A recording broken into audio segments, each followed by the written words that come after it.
અરવલ્લીના મેઘરજમાં ડીએપી ખાતર માટે લાંબી લાઈનો લાગી છે। 2 દિવસથી ખેડૂતો ખાતર માટે વલખા મારી રહ્યા છે। મેઘરજની બજારોમાં ખાતરમાં કાળા બજારીનો ખેડૂતો આક્ષેપ કરી રહ્યા છે। મહત્વપૂર્ણ છે કે 2500 રૂપિયા સુધી ખાતર વેચાતું હોય તેવો ખેડૂતોનો આરોપ છે।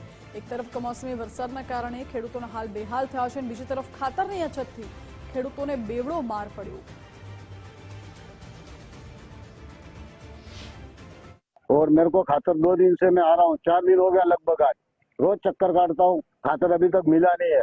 तो मेरे सरकार से निवेदन है कि मेरे को खातर मिले, सबको मिले। मतलब सब पब्लिक, कितनी पब्लिक है, हजारों में पब्लिक है। रोज चक्कर, खाना पीना कुछ नहीं, बेचारे चाय भी ना यहाँ तरस रहे, तो कहाँ से क्या करेगा ये। खातर काले आया था, खातर મળ્યું નહીં। 5 વાગ્યા લોકો નહીં મળ્યું, પાછા પાછા આજે 6 વાગ્યાના એની ઉભાઈ 6 વાગ્યા અત્યારે ખાતરનું આવે ખરું, પણ ચો જાય એ કોઈ ખબર પડતી નથી।